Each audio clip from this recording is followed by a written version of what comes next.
Angry guy here, and post-wall women are trying to gold dig as passport kings leave. Let's just go ahead and jump right into the video. We're both 45. 45. Why do you think she's still single? She's very picky. What are some of her standards? She wants someone to be very polished, I would say, put together. She needs them to have a plan, not only in their own life, but for her as well. How much money does he need to make? Good question. No set amount of money. So he could be making 45K as a manager at Moxie's? No, don't be crazy. Why does that make me crazy though? That's crazy talk. That's So- poverty here. So what's your minimum in Miami? I don't know. Gotta have a lot of savings, 401k, robust stuff. I don't know. Does he need to match you or be higher? Grossly exceed what I'm bringing. Ballpark figure then, where would he need to be? At least 150 in Miami. Yeah, at least 150. Bro, and they feel like they're reasonable. I mean, guys, when I say that it's over, when I say the relationship is done, when I say there's nothing left, I mean it.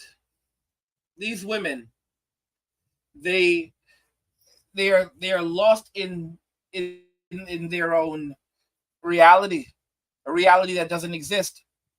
When only something like 10 to 14% of people in the United States actually make $100,000 or more per year, they expect a guy to bring in $150,000 a year, right? And this guy who's bringing in this $150,000 a year also must have a lot of savings. So he has to have a lot of money in savings. This is what she said. And on top of his savings, he also has to have 401k. So she's looking for a guy that is likely a millionaire or very close to a millionaire, that has a substantial amount of money. He has all aspects of his life together. He has a plan for her in his life, a plan for her, right? She doesn't even have a plan for her own life. He needs to have a plan for her in his life. So basically, how he's going to take care of her, because she doesn't cook, she doesn't clean. She's the table. She's the table, right? So he has to come and bring everything into the relationship if he wants her presence. How much money does she make? Well, $150,000 grossly exceeds what she makes. Grossly exceeds, which means that she's probably making around $50,000 to $60,000, maybe 75 at best, although probably not even that. And she wants a guy at 45 years old who makes at least $150,000 and is probably a millionaire when it comes to savings, retirement, 401k. He better have all of that together.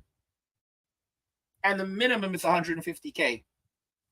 And what does she bring to the table? She is the table. And any guy who asks a woman, what does she bring to the table, is not very smart. That's what they want to say. Of course, it's okay for the woman to ask the guy, what do you bring to the table? How much money do you make? What's your plan for me in your life? A woman can ask, how much money do you make? How much do you have in savings? How much do you have in 401k? Do you have a retirement plan? They can ask all of these questions. But women say that you should never ask a woman what she brings to the table. Figure it out for yourself. Because you are both the prize in the relationship. All right? There's a place for both of you at the top. It's not just, one guy standing in this top spot. There's a place for two people. You're both the prize. You're both the winners. And she doesn't even ask for a moment, why would a 45-year-old guy go and marry a woman who is 45 years old? So let's say they're the same age. Why would a guy who's 45 or even 50 marry a woman who is 45, right? And you don't know how much student loan debt she may have. She's 45 years old. She's very picky, which means that she's been through a ton of different relationships, more than likely. All right. So she's 45, so she turned 18. She turned 18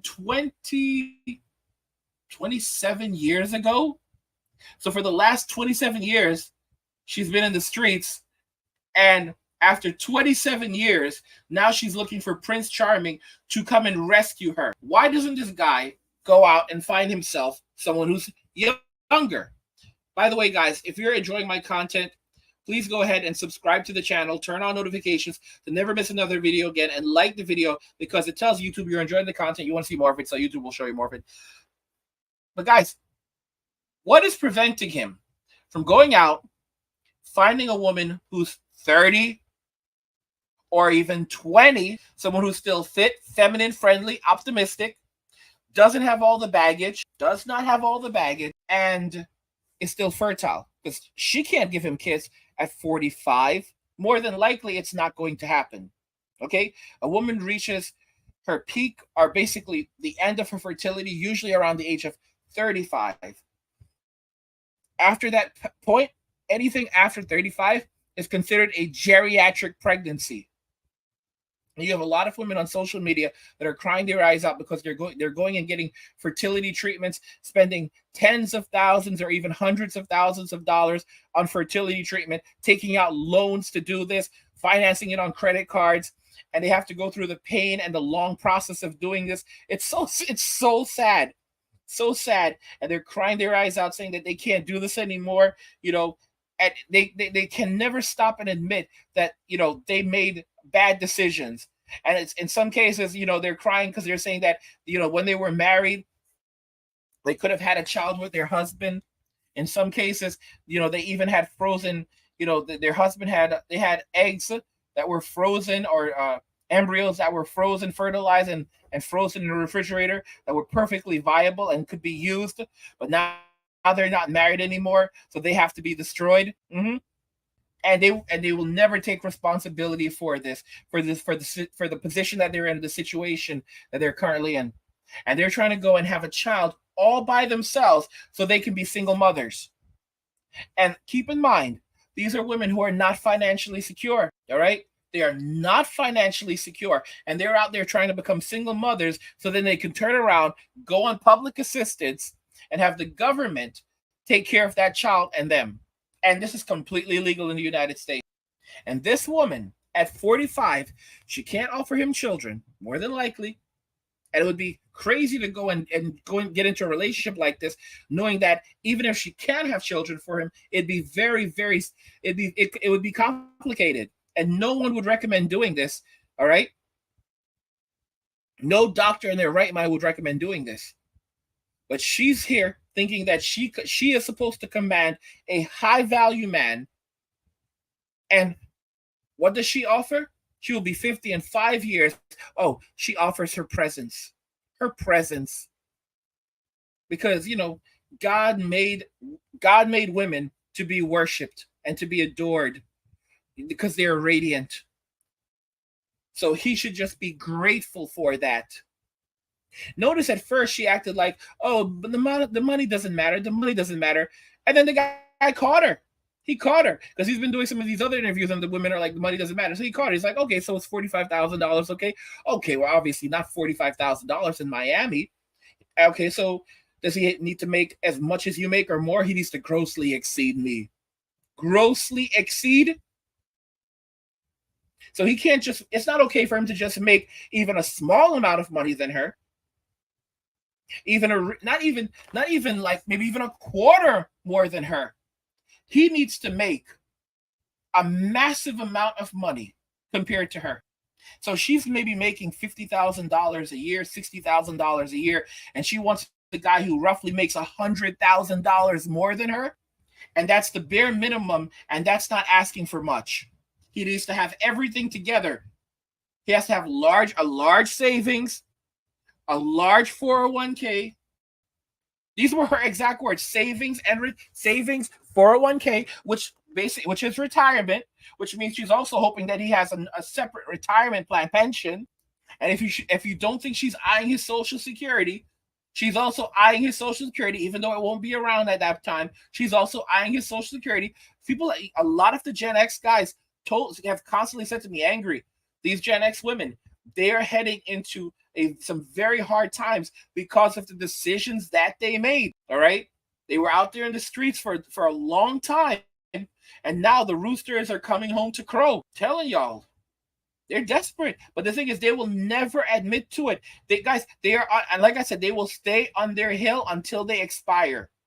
They will stay on their hill until they expire. They will never admit that they were wrong. They will blame Jesus, God, and the universe, everything, before they will ever say that they did this. They chose for themselves, and they need to take accountability, because women do not have agency. So you have post-war women that are trying to gold dig as the passport kings leave.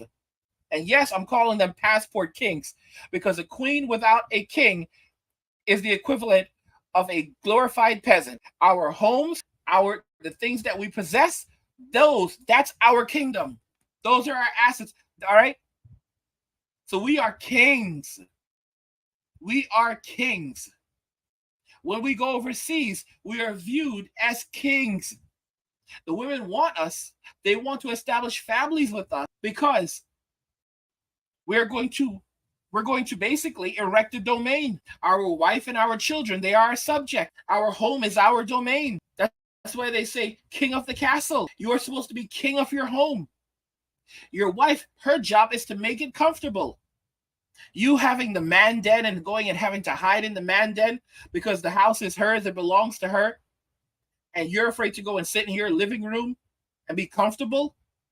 You remember how it used to be in the old days where grandpa would come home from work, he would sit in his recliner, grandma would bring him his food, massage his feet, he'd turn on TV, watch Wheel of Fortune, fall asleep with a cold one in his hand. When he wanted it, he'd get it. And grandma knew how to, keep her mouth shut. Those were the days. Those were the days. And he was king of his castle. And after women, the welfare state came along, and women could get public assistance, and they could extract wealth and resources from men through the family court system and divorce court. Things changed. And criminal court, by saying that things happened and these guys did things that didn't actually happen. Guys, I've said this before, that the trust between men and women is completely gone, and it will take decades. I said it will take 60 years or more to restore. And guys, it's crazy. It's crazy. Because right now, women are becoming more liberal than ever. Young women, before they graduate high school, are becoming more liberal than previous generations of women. More liberal than the millennials, more liberal than Gen X, more liberal than the boomers. Take that into consideration. So what does that say about Gen Alpha? And there's some people who are like, oh, things will be okay. A lot of the boomers are like, a lot of the boomers and the older Gen Xers, everything will be okay. We're just hope that the next generation, does better. Guys, talk about delusion. Talk about delusion. What do you guys think regarding this? I want to hear your thoughts on this, guys. You've got post-war women who are trying to gold dig as the passport kings leave. And what do you guys think of the new term passport kings? And do you agree with it? I'm going to start using it more. Let me know what you guys think in the comments. If you like passport kings, will you leave your comment? Put hashtag passport kings. All right. Let's get it up there in the YouTube algorithm. Like the video if you like it. Don't forget to subscribe. And if you like the video, share the video. And just remember that all roads lead to MWA, men walking away. And cheers.